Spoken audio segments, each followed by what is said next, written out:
प्रिय विद्यार्थियों, जैसे कि अपन एंजाइम के बारे में पढ़ रहे हैं, तो आज मैं आपको एंजाइम की आणविक संरचना के बारे में बताऊंगी। एंजाइम प्रोटीन केवल एक पॉलीपेप्टाइड श्रृंखला का बना होते हैं। कभी कभी इनमें एक से अधिक पॉलीपेप्टाइड श्रृंखलाएं होती हैं। विभिन्न एंजाइमों की पॉलीपेप्टाइड श्रृंखला में अमीनो अम्लों की क्रमबद्धता विशिष्ट होती है। पॉलीपेप्टाइड श्रृंखला त्रिविम संरचना निर्माण द्वारा एंजाइम को आकार प्रदान करती है। यह त्रिविम संरचना एंजाइम को विशिष्टता प्रदान करती है तथा सक्रियता के लिए आवश्यक होती है।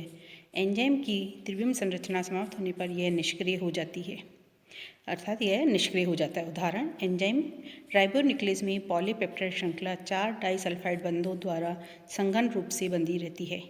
यदि इन बंधों को मरकेप्टो इथेनॉल द्वारा अपचयित कर दिया जाए तो डाइसल्फाइड समूह SS, सल्फाइड्रिल समूह SH में परिवर्तित हो जाते हैं तथा एंजाइम अणु की त्रिविम संरचना समाप्त हो जाती है, जिससे वह निष्क्रिय हो जाता है। इसके पुनः ऑक्सीकरण द्वारा डाइसल्फाइड बंध बन जाते हैं। ये आपको चित्र में राइबोन्यूक्लियस एंजाइम की त्रिविम संरचना दिखाई दे रही है तथा एंजाइम पुनः सक्रिय हो जाता है।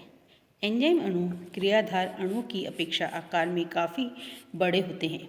एंजाइम की पूरी सतह उत्प्रेरण अभिक्रिया में सक्रिय नहीं होती है, अपितु एंजाइम अणु का कुछ भाग ही क्रियाधार अणु के संपर्क में होता है, जो सक्रिय स्थल कहलाता है। एंजाइम का शेष भाग संरचनात्मक ढांचा तैयार करता है। सक्रिय स्थल क्रियाधार अथवा क्रियाधारों को बांधने का कार्य करता है तथा इन्हें उत्पाद या उत्पादों में परिवर्तित करने का कार्य भी करता है। एक एंजाइम में एक या अधिक सक्रिय स्थल पर एंजाइम अणु के त्रिविम संरचना के कारण विशिष्ट अमीनो अम्ल या अमीनो अम्लों का समूहन होता है। उदाहरण, एल्डोलेज एंजाइम प्रोटीन में ग्लाइसिन, हिस्टिडीन, एलेलिन का समूहन तथा पायरुविक ऑक्सीडेज में एस्पार्टिक अम्ल, सिस्टाइन, एलेनिन का समूह होता है। अब हम देखेंगे एंजाइम सक्रियता। एंजाइम सक्रियता में सक्रियण ऊर्जा। अधिकतर रासायनिक अभिक्रियाएं स्वतः प्रारंभ नहीं होती हैं, क्योंकि अभिकारकों अथवा क्रियाधारों के अणुओं में ऊर्जा अवरोध पाया जाता है, जिससे ये क्रियाशील नहीं हो पाते हैं। क्रियाधार अणुओं के इस ऊर्जा अवरोध को कम करने के लिए ऊर्जा की आवश्यकता होती है। न्यूनतम ऊर्जा का वह मान जो क्रियाधार अणुओं को अभिक्रिया में भाग लेने के लिए सक्रिय करता है, उसे सक्रियण ऊर्जा कहते हैं। साधारण अभिक्रियाओं में उच्च ताप पर अभिक्रिया की गति तेज हो जाती है, क्योंकि अधिक तापमान पर ऊष्मीय विदोलन द्वारा अधिक अणुओं का सक्रियण होता है। परंतु एंजाइम की उपस्थिति में ऐसी अभिक्रियाएं सामान्य ताप पर होती हैं, क्योंकि एंजाइम अभिकारक अणुओं की सक्रियण ऊर्जा को कम कर देते हैं। चित्र के अंदर भी हम ग्राफ के द्वारा इसको इंडिकेट कर पा रहे हैं कि किस तरह से सक्रियण ऊर्जा बढ़ती है और यह कम हो जाती है। एंजाइम के प्रारंभिक अणुओं से संयुक्त होकर अथवा अपनी सतह पर अधिशोषित कर मध्यवर्ती स्वरूप का निर्माण करता है। मध्यवर्ती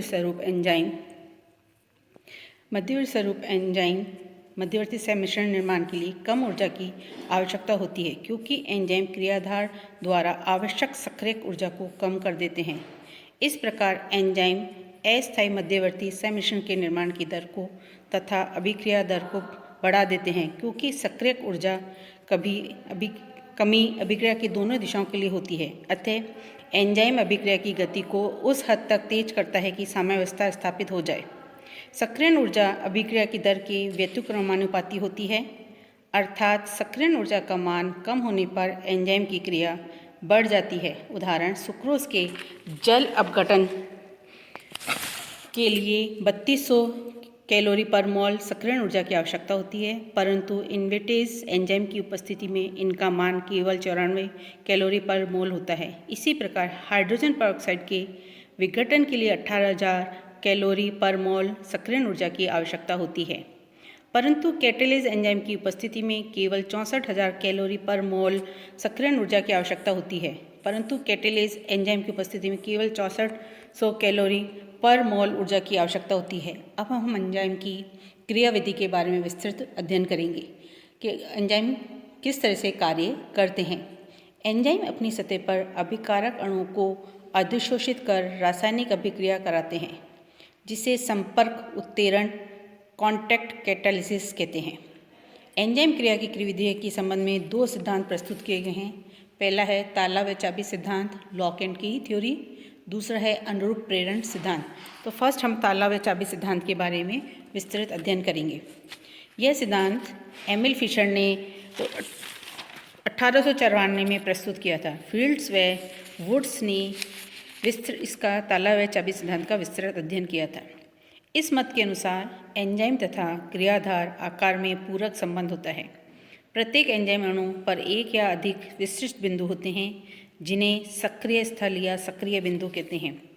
ये स्थान या स्थल विशिष्ट प्रकार के क्रियाधार अणुओं से बंधन करते हैं, जिसके फलस्वरूप एक मध्यस्थ यौगिक का निर्माण होता है जिसे एंजाइम क्रियाधार सम्मिश्रण कहते हैं।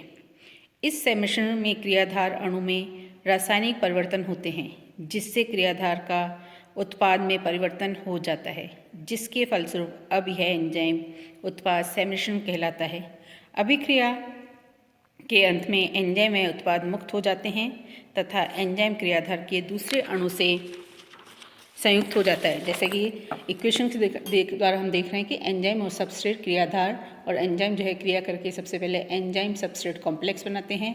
ये प्रोडक्ट के साथ क्रिया करके एंजाइम प्रोडक्ट कॉम्प्लेक्स बनाते हैं। एंजाइम प्रोडक्ट कॉम्प्लेक्स जो है ये फिर बाद में मुक्त होकर प्रोडक्ट और एंजाइम स्वतंत्र हो जाते हैं।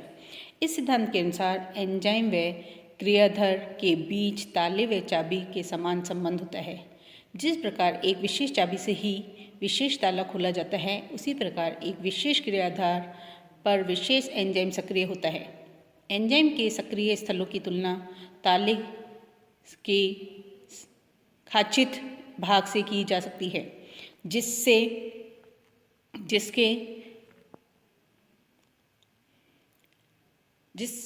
जिसमें समरूप डिज़ाइन या अभिविन्यास के क्रियाधार के संयुक्त हो सकते हैं।